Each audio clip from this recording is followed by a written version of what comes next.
இந்தியாவே அடுத்த 5 ஆண்டுகளில் ஒரே ஆண்டுல என்ன மாதிரியான மாற்றங்கள் ஐடி துறையில வரப்போகிறது அப்படிங்கிற ஒரு அபாயகரமான ஒரு செய்தியை குறித்து தான் பேச போறோம். ஆந்த்ரபிக் அப்படிங்கிற நிறுவனத்தினுடைய ஒரு ஏஐ டூலை லான்ச் பண்ணாங்க, கிளாட் ஏஐ. அந்த கிளாட் ஏஐ லான்ச் பண்றப்பே பாத்தீங்கன்னா மிகப்பெரிய ஒரு எச்சரிக்கை ஒளி இந்தியாவிற்கு ஏற்படுத்தப்பட்டது. மோடி அவர்கள் எப்ஸ்டீன் ஃபைல்ல சிக்கியிருக்கிறாரு, அதானி அமெரிக்க நீதிமன்றத்தில் சிக்கியிருக்கிறாரு. ஸோ இந்த விஷயங்களை வச்சுக்கிட்டு தான் அமெரிக்கா மோடியை மிரட்டுது, இவரும் அடிபணிந்து போயிருக்கிறார்.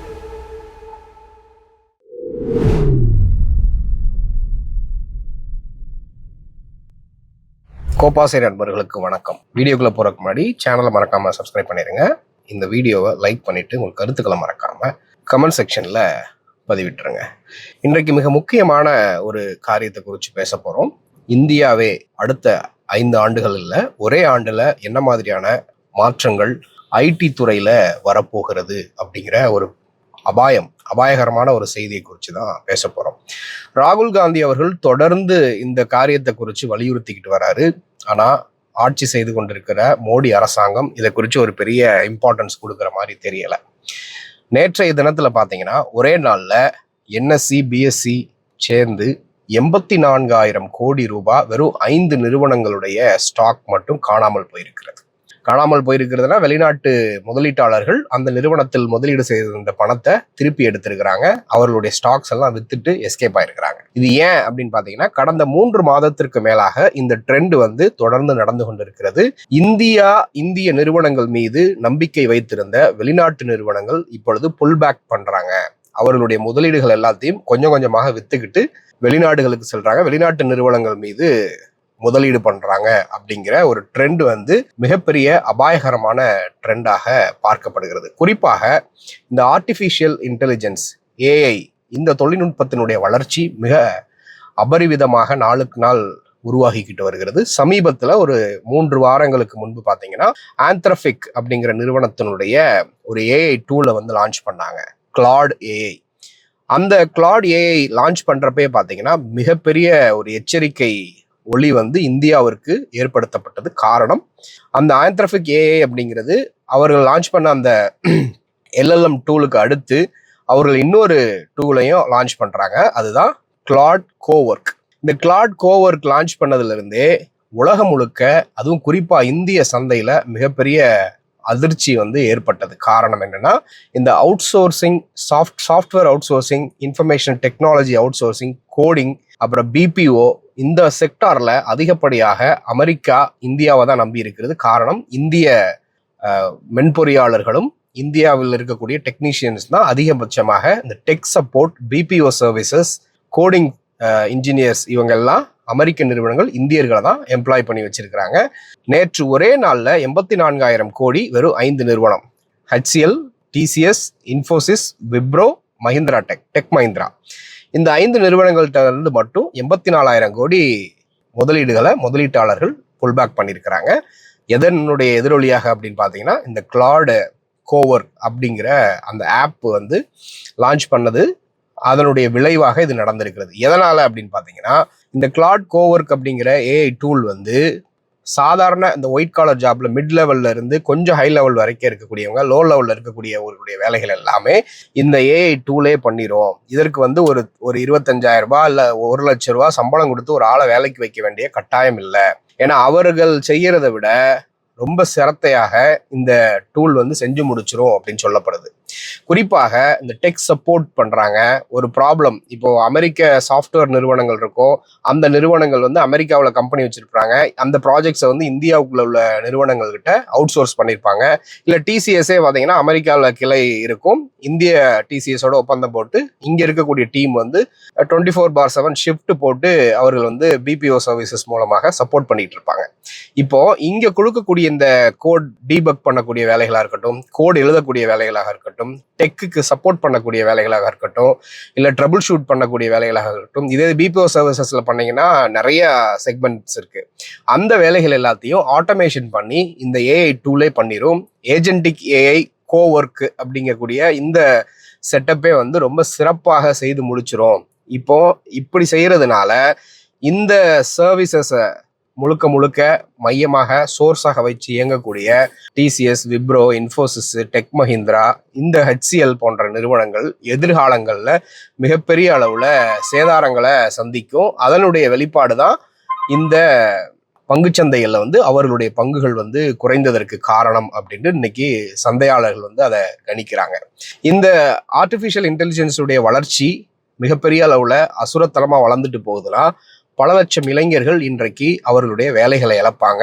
அதே இளைஞர்கள் இந்த ஆர்டிஃபிஷியல் இன்டெலிஜென்ஸினுடைய டூலை அவங்க உள்வாங்கிக்கிட்டு அதில் கற்றுக்கிட்டு அந்த ஸ்கில்லை அப்கிரேட் பண்ணினாலும் 10 பேர் 20 பேர் செய்யக்கூடிய வேலையை ஒரு ஆப் பண்ணிரும், ஒரு ஏஜென்டிக் ஏஐ பண்ணிரும். அப்படிங்கிறப்ப இந்தியாவில் மட்டுமே கிட்டத்தட்ட 60 லட்சத்திலிருந்து 1 கோடி பேர் இந்த ஐடி துறையில வேலை பார்க்குறாங்க.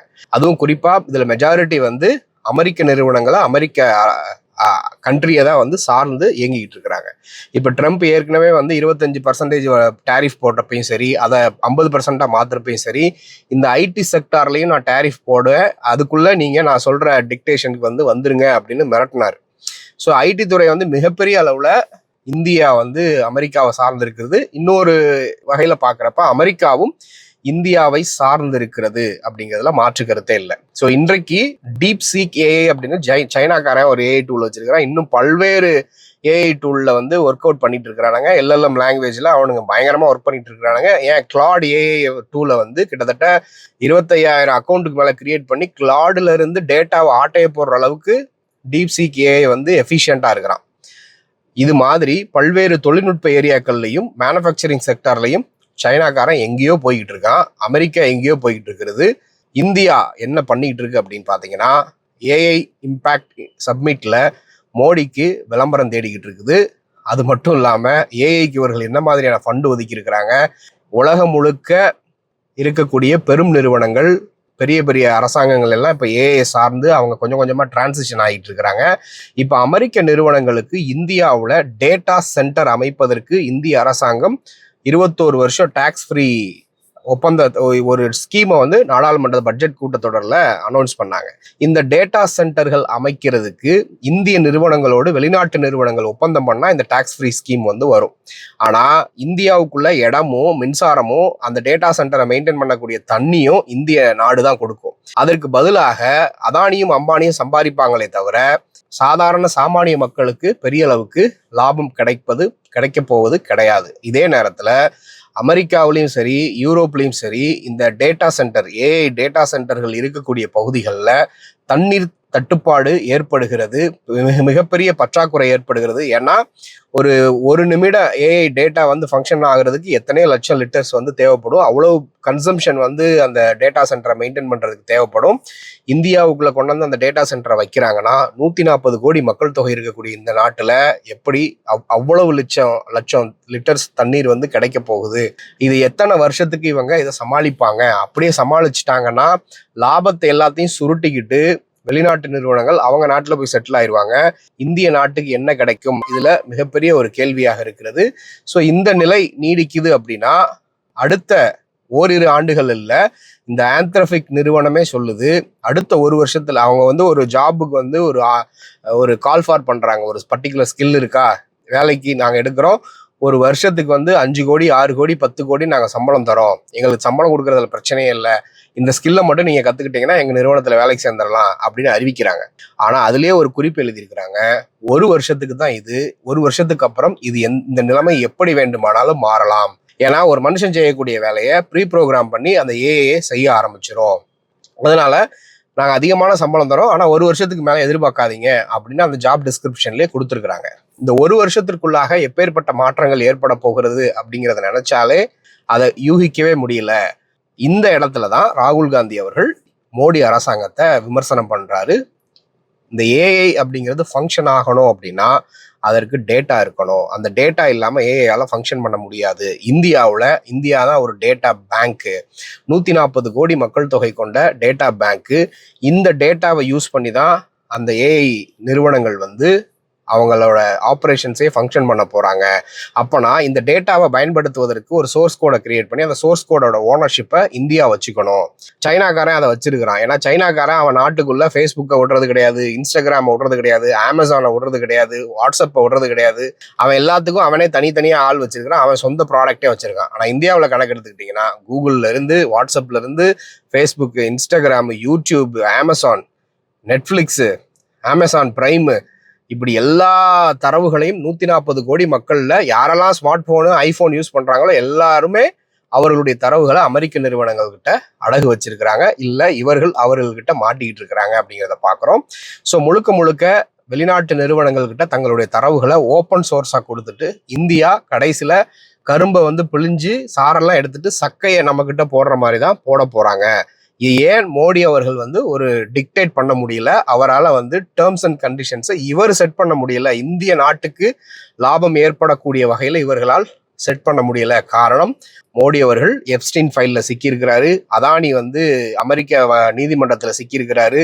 ஸோ இந்த விஷயங்களை வச்சுக்கிட்டு தான் அமெரிக்கா இந்தியாவை மிரட்டுது, மோடியை மிரட்டுது. இவரும் அடிபணிந்து போயிருக்கிறார். கிளாட் ஏஐ இருக்கட்டும், ஆந்த்ரோபிக் நிறுவனமாக இருக்கட்டும், சாட்ஜிபிடில இருந்து எல்லாமே அமெரிக்க நிறுவனங்கள். இது போக இன்னும் பல்வேறு ஏஐ டூல்ஸ் வரப்போகுது. இந்த நிலை இப்படியே நீடிச்சிச்சு அப்படின்னா இந்தியாவில் இருக்கக்கூடிய லட்சோப லட்ச இளைஞர்கள் வேலை வாய்ப்பு இழக்க நேரிடும்.